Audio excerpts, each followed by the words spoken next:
আছো বন্ধুরা? আশা করি সকলেই ভালো আছো। আমিও মোটামুটি একটু আছি। ওই যেমন তোমরা রেখেছো, ভগবান রেখেছে, ভগবানের আশীর্বাদে আছি আর কি। তো আরেকদিন গত ব্লগে তো বললাম ওই যে সুখ দুঃখ নিয়ে মানুষের জীবন। তো ওইটাই বলছিলাম যে মানে এই কথাগুলো বললে আছে না, মানে শেষ হয় না, যে সুখ দুঃখ যে মানুষের জীবন ভরা। তো এই কথাগুলোর কোনো কিন্তু অন্ত নেই। তো যাই হোক, ব্লগের প্রথমে এই কথাগুলো বলে আর মন খারাপ করে লাভ নেই। তো দেখো, সকালবেলা রান্না করে চলে এসেছি, চা বসিয়ে দিয়েছি। আর আজকে কি হলো দেখো, আজকে লিকার চা খাইনি, কারণ লিকার চা যে করা হয়েছিল আমার শাশুড়ি মা করেছিলেন। তো সবাই মিলে যে খাওয়া হয়ে গেছে, তো শেষ। এই জন্য আমি একটু দুধ ছিল কাল রাতে, ওটা দিয়ে আমার চা বানিয়ে ফেললাম। খাই কয়টা বাজে তোমরা দেখলে বুঝতে পারবে যে আমার চা খাওয়ার টাইমটা। এই যে দেখো, দেখেছো কটা বাজে আমি চা খাচ্ছি। এইদিকে তো আমি চাও খাচ্ছি, আবার এদিকে মোবাইলের একটু কাজও করছি, ফেসবুকের কাজও করছি। আসলে এগুলো তো টাইম টু টাইম না করলে হয় না, তো ওগুলোও করছি। আর আগে থেকে এই সমস্ত জিনিস সেটেল করে রাখতে হয়, তো সেটেল করে রেখে দিয়েছিলাম। আসলে আজকের ব্লগটা না একটু অন্যরকম হয়ে গেছে। ডেইলি রুটিন আর কিছুই শেয়ার করতে পারিনি তোমাদের সাথে, বিশেষ করে রান্না বান্নাটা না, মানে ডেইলি রুটিন না, সরি, মানে রান্না বান্নার কুকিং যে জায়গাটা, মানে এই জায়গাটা আমি আর তোমাদের এই ভিডিওটা আমি ভালোভাবে শ্যুট করতে পারিনি। কারণ আমি মানে রান্না করতে গিয়েছি, সত্যি কথা, আমি মোবাইলে লাগিয়ে তারপর ক্যামেরাটা অন করে রান্না করছিলাম। কিন্তু আমার যে ক্যামেরার মধ্যে, আমার মোবাইলের মধ্যে যে মানে গ্যালারি ফুল হয়েছিল, তো যে ভিডিওগুলো আমি শ্যুট করছিলাম এগুলো না আমার গ্যালারিতে সেভ হচ্ছিল না। আমি বলতেই পারিনি, কারণ আমি তো সবসময়, আমি না, সবাই ব্যাক ক্যামেরা দিয়েই ব্লগ বানায়। তো ব্যাক ক্যামেরাটা চালিয়ে আমি মানে আমি আমার মন মতন রান্না করে যাচ্ছি, এদিক সেদিক ঘুরিয়ে, অ্যাঙ্গেল ঘুরিয়ে ঘুরিয়ে, কিন্তু আর দেখছি না। আর যতবারই চালাচ্ছি প্রথম 1-2 সেকেন্ড অন থাকে ক্যামেরাটা, তারপর কিন্তু বন্ধ হয়ে যাচ্ছিল। তো আমার সেটা আমি আর খেয়াল করিনি, তো এই জন্য আরও সেই অবস্থাটা। যাই হোক, দেখার পর হঠাৎ করে যখন দেখি, সাডেনলি দেখি, দেখার পর মাথায় হাত আমার। আমি তো আর একটা ক্যামেরা দিই, একটা মোবাইল দিই ক্যামেরা করি, তো আর অন্য কোনো মোবাইল অন্যদিকে নেই, তো শ্যুট করিনি। তো তারপর যাই শ্যুট করে, যাই কাজ করেছিলাম ওগুলোই শ্যুট করে নিলাম। ভাবলাম জাস্ট ক্লিনিং হয়ে যায়, কুকিং ভিডিও না হলেও ক্লিনিং তো হতে পারে। তো সেই ক্লিনিং আর ডাস্টিংটাই তোমাদের সাথে শেয়ার করছি। তো এরকম আমাদের মধ্যে কিন্তু মাঝে মধ্যে হয়ে যায়। আমরা অনেক সময় ব্লগ বানাতে গিয়ে এরকম ভুল আমাদের হয়ে যায়। কখনো কখনো তো আমি দেখি বড় বড় ক্রিয়েটারদেরও এরকম হয়। যেমন দেখি যে ব্লগারদের বিশেষ করে কখনো কখনো পোস্ট, কমিউনিটি পোস্টে শেয়ার করে থাকে যে সরি বন্ধুরা, আমি নাম মেনশন করবো না, যে আমি গতকাল রাতে ভিডিওটা হঠাৎ করে আমার হাতে লেগে টাচ হয়ে গিয়ে ডিলিট হয়ে গেছিলো।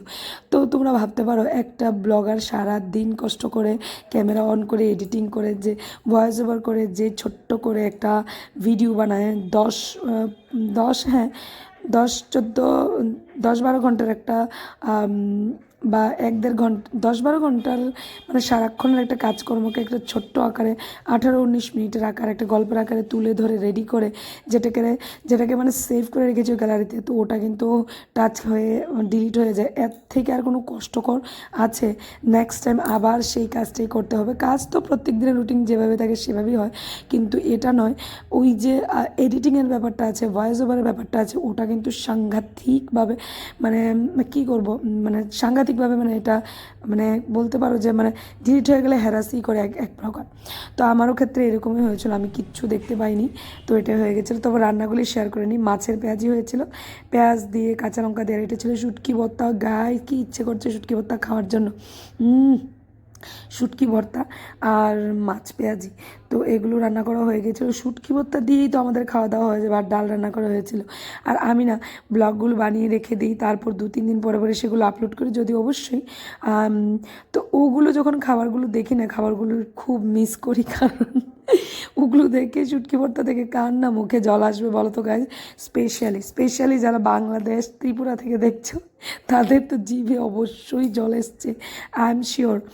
তো চলো, ছেলেকে দেখো এদিকে একটু রেডি করে নিয়েছি।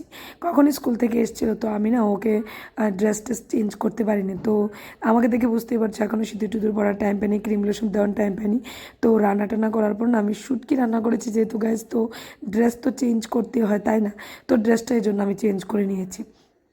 কারণ মাছ শুটকি রান্না করে, বিশেষ করে মাছ রান্না করলে আমি উপরে অ্যাপ্রনটা লাগিয়ে নিই সম্ভবত, কিন্তু ইদানিং আবার অ্যাপ্রনের একটা লেস ছিঁড়ে গেছে, তো এটাকে আর ঠিক করতে পারছি না। যাই হোক, আজকে একদম আমি মানে কী বলবো, ড্রেসটাই চেঞ্জ করে নিয়েছি, তো কাপ্তানটাই পরে নিয়েছি। এই কাপ্তানটা এত সফট গাইজ, তোমাদেরকে কি বলবো, এত আরাম এটা পরে, মানে গরমের সিজনের জন্য এটা একদম পারফেক্ট, দারুণ, মানে এটা পরে একদম দারুণ, মানে এত রিল্যাক্স ফিল হয় তোমাদেরকে বলে বোঝাতে পারবো না। জানি না আমার ঘরে তো টেম্পারেচার যা থাকে গাইজ, তোমরা দেখলে বুঝতে পারবে, মানে সাংঘাতিক টেম্পারেচার থাকে। তো মানে স্লিভলেস ড্রেস ছাড়া কোনো কিছু পরা যায় না আমার ঘরে, এত গরম থাকে। নর্মাল টেম্পারেচার থাকে গরমের দিনে আমার ঘরে 34 35। তো তোমরা ভাবতে পারো মানে সমস্যাটা কোথায় হচ্ছে আমার, মানে সাংঘাতিক অবস্থা আমার ঘরের। তো যাই হোক, একদম সুন্দরভাবে নিজেকে নিজে রেডি করে নিয়েছি, দেখো দেখতেও ভালো লাগে, মনটাও ফ্রেশ লাগে, তাই না? তো এখন আর কি ওই যে লাঞ্চ করার টাইম, তো লাঞ্চ করে নেবো। লাঞ্চের আর কিছু তোমাদের সাথে শ্যুট করে নিই, তোমাদের সাথে আবার বিকেলবেলা দেখা হবে। তো এখানে বলছিলাম যে এইদিকে আমার কিছু কাপড় চোপড় ছিল, তো কাপড় চোপড়গুলো এখন মানে কখনোই যে ধুয়ে দিয়েছিলাম, এগুলো তো যা রোদ উঠেছে না, এখন সব শুকিয়ে টুকিয়ে গেছে, তো এগুলোকে একটু গুছিয়ে নেব। এখানে আমি ইয়াররিংটা পরছিলাম, কানেরটা পরছিলাম। আর ইদানিং গাইজ আমি তোমাদেরকে আবারও বলছি, প্রচণ্ড পরিমাণে আমার হেয়ার ফল হচ্ছে। তোমরা যদি কেউ জানো যে হেয়ার ফলের জন্য কোনো ব্যবস্থা আছে কিনা, আমাকে প্লিজ একটু জানাবে আমাকে। সাংঘাতিকভাবে আমি মানে ভুগছি, কি বলবো, মানে বলে বোঝাতে পারবো না, সাংঘাতিকভাবে হেয়ার ফল হচ্ছে।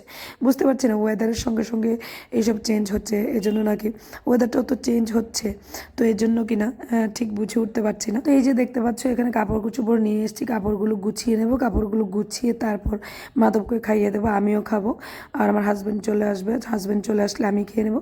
আর আমার মেয়ে তো কখনই খেয়ে নিয়েছে, কারণ মেয়ে সকালবেলা স্কুলে যায় যেহেতু, তো স্কুল থেকে এসে টিচার আসে, টিচার আসলে পরে স্নান করে টিচার কাছে পড়াশোনা করার পর তারপর ভাত খেয়ে একটু ন্যাপ নেয় দুপুরবেলা, কারণ ও খুব সকালবেলা ঘুম থেকে উঠে স্কুলে যায়। তো স্কুলে যাওয়ার পর স্কুলে একটু দৌড়াদৌড়ি করে, বাচ্চারা অবশ্যই এত সকালবেলা ঘুম থেকে উঠে ওর ঘুম পেয়ে যায়, তো সেই জন্য আমি দুপুরবেলা একটু ন্যাপ নিতে বলি ওকে, কারণ দুপুরবেলা একটু না ঘুমালে না সন্ধ্যার দিকে আবার পড়াশোনা করতে পারবে না, টায়ার্ডনেসটা না, একটা পাওয়ার ন্যাপ অ্যাটলিস্ট নেওয়া দরকার। তো নয়তো সন্ধ্যার দিকে ও বাচ্চা তো পড়াশোনা করতে বসলেই হাই উঠবে, মানে একটু কি একটু তন্দ্রালো ভাব থাকবে। তো চলো, এটা হলো একদম বিকালবেলা, দেখো কি সুন্দর, মানে সূর্যাস্ত হওয়ার টাইম হয়ে গেছে, মোটামুটি কিন্তু সন্ধ্যা হয়ে যাচ্ছিল, আর আকাশটা দেখে মনে হচ্ছে সন্ধ্যা হয়নি, কেন জানি আমি বুঝতে পারি না। যখনই আমি ক্যামেরা অন করি বিকালবেলার দিকে, মানে সন্ধ্যার দিকে এত লাইট লাগে, মনে হয় যেন যে সন্ধ্যা হচ্ছেই না, সবাই ভাববে যে সন্ধ্যা হয়নি, কিন্তু সত্যি বিশ্বাস করে সন্ধ্যা হয়ে গেছে। আমি এখন সন্ধ্যা পুজো দিয়ে দেবো। এটা ছিল আমার দূর্বা গাছ, ঘটে না, বৃহস্পতিবারে ঘটে যে দূর্বাগুলি দেওয়া হয়, এই দূর্বাগুলো না মুঠো করে আমি এখানে কাদামাটির মধ্যে গুজে দিয়েছিলাম, এটা থেকে কি সুন্দর দূর্বা হয়ে গেছে দেখো। তো এখান থেকে প্রভুকে, গণেশকে দিয়ে দিই, কখনো কখনো বৃহস্পতিবার দিন ঘটের মধ্যে দিয়ে দিই। তো প্রদীপটাও ধরিয়ে নিলাম, দেখো বাস এই ছোট প্রদীপটা দিয়ে আমার পুজো করতে সুবিধা হয়। এটা ছিল ঠাকুরের জন্য জল, ঠাকুরের ফিল্টারে দিয়ে দেবো, ঠাকুরের এই হাঁড়িটার মধ্যে করে।